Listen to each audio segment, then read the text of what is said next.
Saúdo-vos com a santa paz de nosso Senhor e Salvador Jesus Cristo.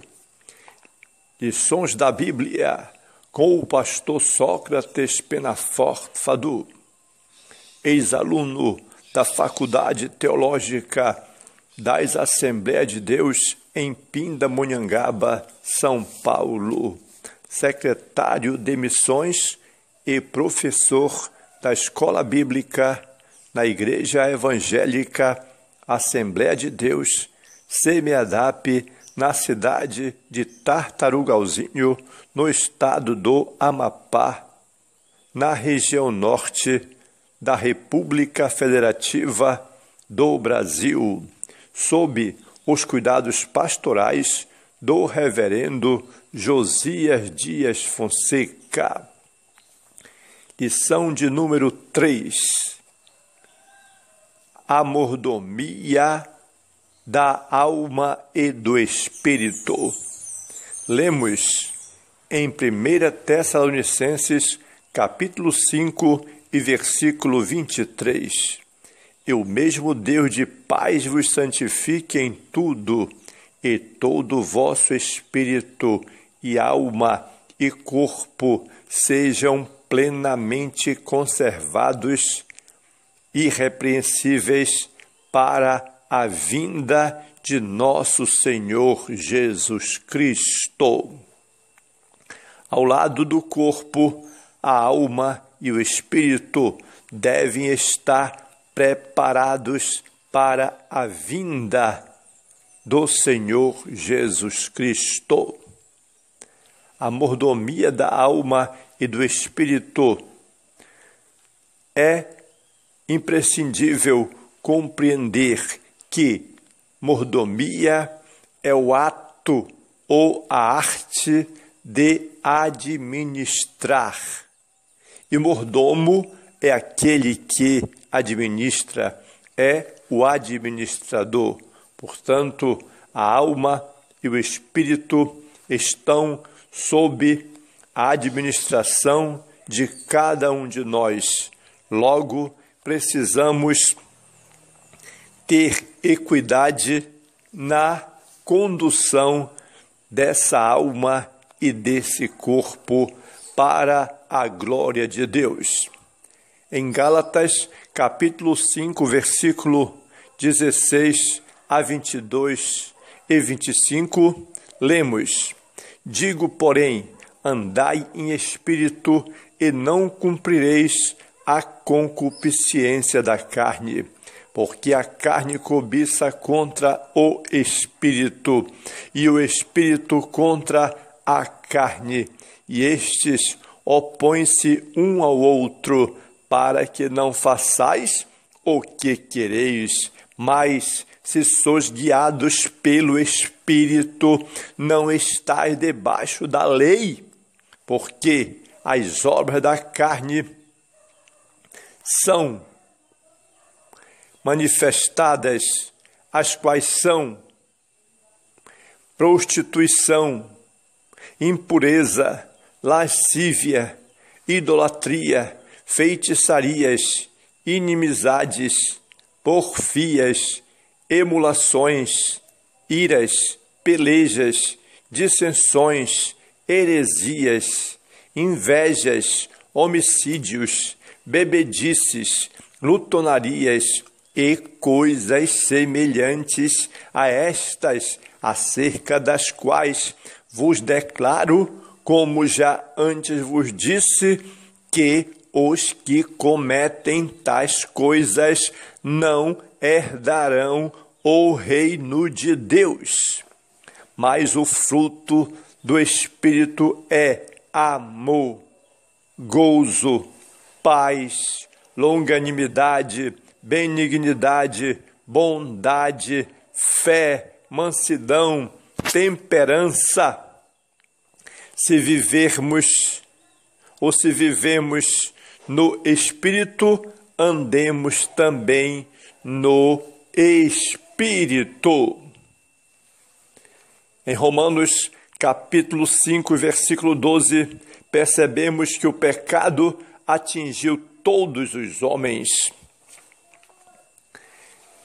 Vivemos numa sociedade materialista em que o corpo, em quase todas as esferas, é a prioridade. Muitos levam mais a sério malhar o corpo em detrimento de exercitar práticas que desenvolvam mais a saúde da mente e a vida espiritual. A mordomia da alma e do corpo implica desenvolver a esfera material do corpo. Podemos desenvolver a nossa mente com as coisas boas, com as que nos alimentam ou nos alimentamos, e também podemos tonificar o espírito com exercícios de piedade, os quais as Escrituras nos ensinam aqui em Mateus capítulo 6 e versículo 9. Portanto, temos agora a oportunidade de compreendermos acerca do bem-estar da alma e do espírito. Para ser mordomo da alma e do espírito, o homem necessita, antes de tudo, da fé em Deus, da entrega incondicional a Cristo Jesus e da ação poderosa do Espírito Santo na sua mente, no seu pensamento e na sua maneira de viver diante do Criador.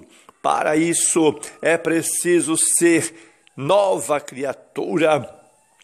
E lemos em 1 Coríntios capítulo 5, versículo 17, aquele que está em Cristo, nova criatura é. As coisas velhas já passaram e tudo se fez novo.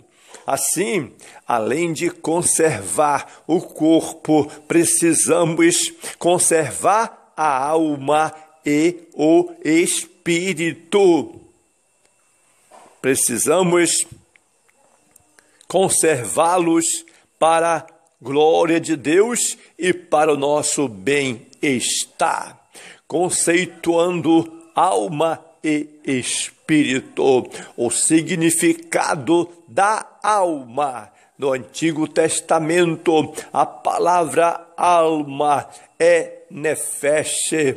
No Novo Testamento, o termo usado é psique, que tem o sentido de alma e de vida, e encontra-se ligado à palavra psikos, que significa pertencente a esta vida. Ela é a base das experiências conscientes, equivalente, portanto, à própria vida, a personalidade ou a mesma pessoa. Assim, o texto bíblico de Levítico, capítulo 17 e versículo 10 a 15, revela uma diversidade de sentidos para a palavra alma. Aí ele mostra que é a pessoa física, no versículo 10. Já no versículo 11 mostra que é a vida de um animal. No versículo 11 ainda mostra que é a vida de uma pessoa. Portanto, do ponto de vista teológico, a alma é a sede das emoções e dos sentimentos, conforme Jesus expressou num contexto de angústia. A minha alma está profundamente triste até a morte. Marcos capítulo 14, versículo 34. A origem da alma. A alma está unida ao espírito e por isso é humanamente impossível separá-la. Só a palavra de Deus pode fazê-lo, como temos escrito aqui em Hebreus capítulo 4 e versículo 12. Porque a palavra de Deus é viva e eficaz, mais penetrante do que espada de dois gumes e apta para discernir os pensamentos do coração e vai até a divisão da alma e do espírito, das juntas e das medulas. Assim, tanto a alma quanto o espírito constituem a parte imaterial do ser humano. Em relação à origem da alma, há pelo menos 3 teorias que tentam explicá-la, a saber, a teoria da pré-existência, a teoria do criacionismo e a teoria da participação. Essas teorias tentam explicar da sua forma. A teoria da pré-existência explica que as almas existem nas diversas esferas do mundo espiritual, entram no corpo gerado, num processo denominado reencarnação. O objetivo desse processo é levar a pessoa a sofrer pelos pecados cometidos em pretensas existências anteriores. Esse é um dos pontos fundamentais do espiritismo. Entretanto, não há fundamento bíblico para essa teoria.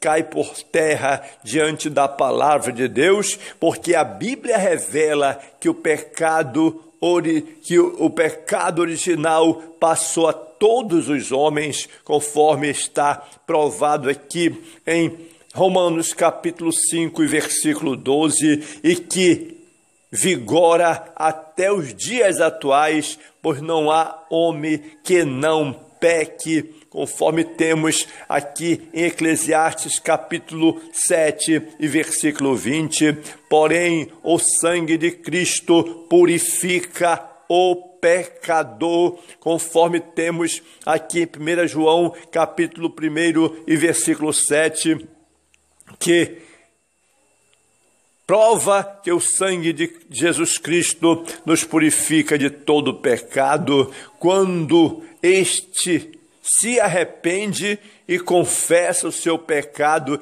e deixa o seu pecado. Já a teoria criacionista ou criacionismo anuncia que mostra que, baseado no seu pensamento filosófico grego, Deus dedica-se à criação de almas diariamente para que habitem nos corpos que forem sendo concebidos. É um ponto de vista que carece de fundamentos bíblicos e cai também essa tese diante da palavra de Deus. Agora temos a teoria da participação ou participativa.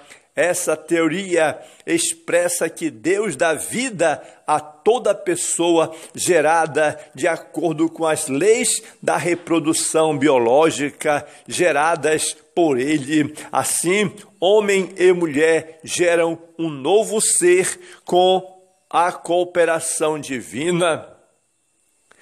Conforme temos em Atos capítulo 17 e versículo 28 e Hebreus capítulo 1 e versículo 3. É uma visão que tem base na Bíblia Sagrada e que está harmonizada com a palavra de Deus. Fala o Senhor, o que estende o céu e que funda a terra, e que forma o espírito do homem dentro dele. Zacarias capítulo 12 e versículo 1. Todavia, como Deus age na criação de cada alma e espírito dentro do ser humano, é um dos muitos mistérios da fé pela qual devemos curvar-nos humildemente diante da sua magnitude. Conceituação de espírito. Segundo o Novo Testamento, a palavra se refere a espírito é pneuma. Essa palavra se refere a espírito. O termo pode se referir à parte imaterial da personalidade humana, o próprio ser da pessoa e, mais especificamente, a fonte do discernimento das emoções e da vontade de uma pessoa. Assim, o espírito humano gerado, submetido a Cristo, torna-se sensível ao Espírito Santo e é capaz de manifestar o fruto do Espírito, as virtudes do reino de Deus. Nesse sentido, em termos espirituais, só há dois tipos de crentes: os crentes espirituais e os crentes carnais. Os crentes espirituais caracterizam-se pelo seu espírito dominado pelo Espírito Santo. Os crentes carnais vivem de acordo com a natureza carnal, que não foi submetida nem transformada por Cristo. A alma é a sede das emoções e dos sentimentos. O Espírito é a fonte dessas emoções e sentimentos. Portanto, a mordomia da alma do homem interior, a tricotomia do homem. Afirmamos que o ser humano é um ser tricotômico, ou seja, Deus o constituiu de três partes, conforme revela-nos a sua palavra: e todo o vosso espírito e alma e corpo. O corpo, a parte material, refere-se ao homem exterior. Já o conjunto imaterial, formado pela alma e pelo espírito, que é envolvido pelo corpo, a Bíblia denomina-o de o homem interior, conforme as palavras do apóstolo Paulo, porque segundo o homem interior tenho prazer na lei de Deus. A mordomia da alma. A Bíblia declara que a alma do homem, assim como o espírito e o corpo, deve ser conservada irrepreensível para a vinda do Senhor Jesus Cristo. Essa é a essência da mordomia da alma. Cada crente deve mantê-la íntegra e irrepreensível. Alguns aspectos, porém, devem ser considerados na mordomia da alma. Primeiro, a necessidade da alma. Segundo, a santificação da alma. Terceira, a santificação do pensamento.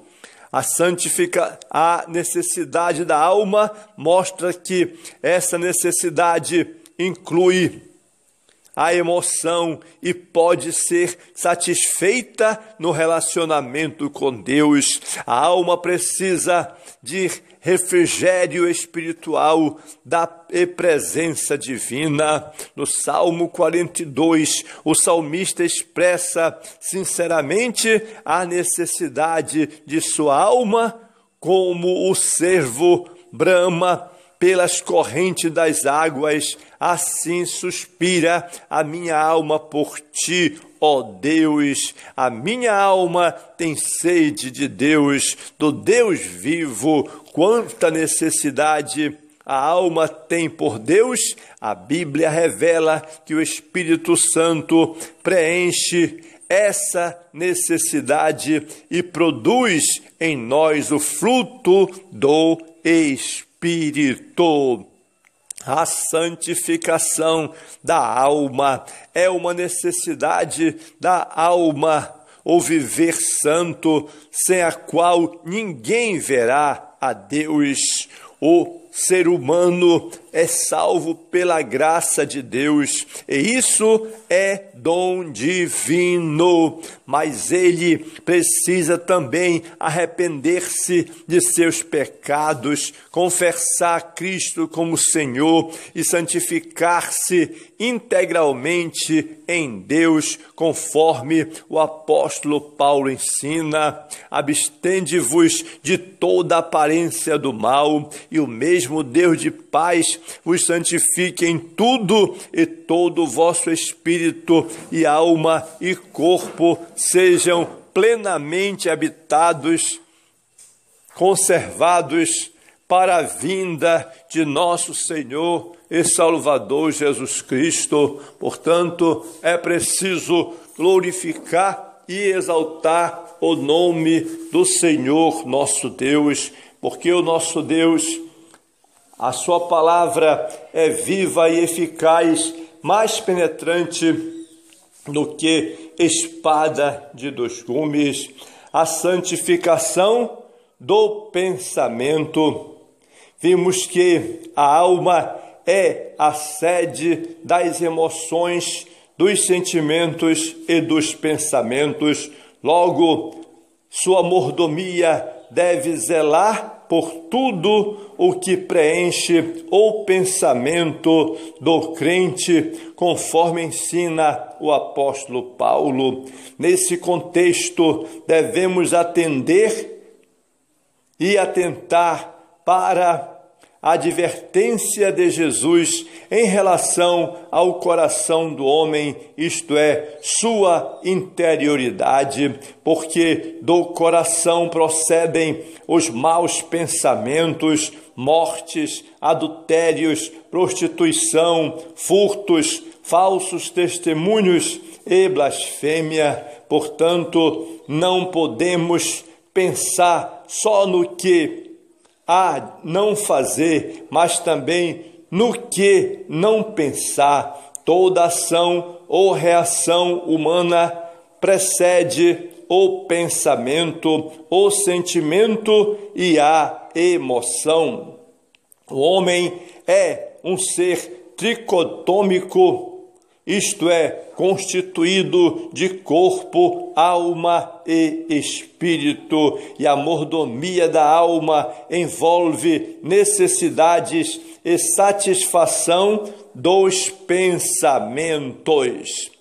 A mordomia do espírito, andando em espírito. A mordomia do espírito, o crente deve procurar andar em espírito, ou seja, na submissão ao Espírito Santo. Diz o texto bíblico: digo, porém, andai em espírito e não cumprireis a concupiscência da carne. Andar em espírito é viver em obediência à direção do Espírito de Deus. Em todas as áreas da vida há uma luta interior entre a carne e o espírito, mas uma vez guiados pelo Espírito Santo, não estamos sob escravidão da carne. Portanto, se vivemos no Espírito, andemos também no Espírito. Frutificando no Espírito. Quando o crente produz frutos dignos da vida cristã, ele glorifica a Deus. Nosso Senhor chamou-nos a dar fruto e escolheu-nos para permanecer dando fruto. Frutificar no reino de Deus é testemunhar Cristo com sua vida por meio de boas obras de amor que mostram o caráter de Deus em você, em nós, em nossa vida. A mordomia do Espírito está amparada em duas esferas: andar no Espírito e frutificar no Espírito. Logo, a mordomia da alma e do espírito, juntamente com a do corpo, completa a conservação integral do crente. Zelar pela nossa interioridade e exterioridade diante de Deus é reconhecer que o Pai quer dominar tudo em nós e não somente parte de nossa vida. Por isso, sinta-se encorajado a expressar Cristo como seu Salvador. Estejamos nele, sejamos santos. Por isso, Deus nos chamou para sermos santos como Ele é santo e ser santo em toda a nossa maneira de viver. Jesus Cristo é o único Salvador do mundo. Inscreva-se no meu canal e seja ricamente abençoado em nome de Jesus.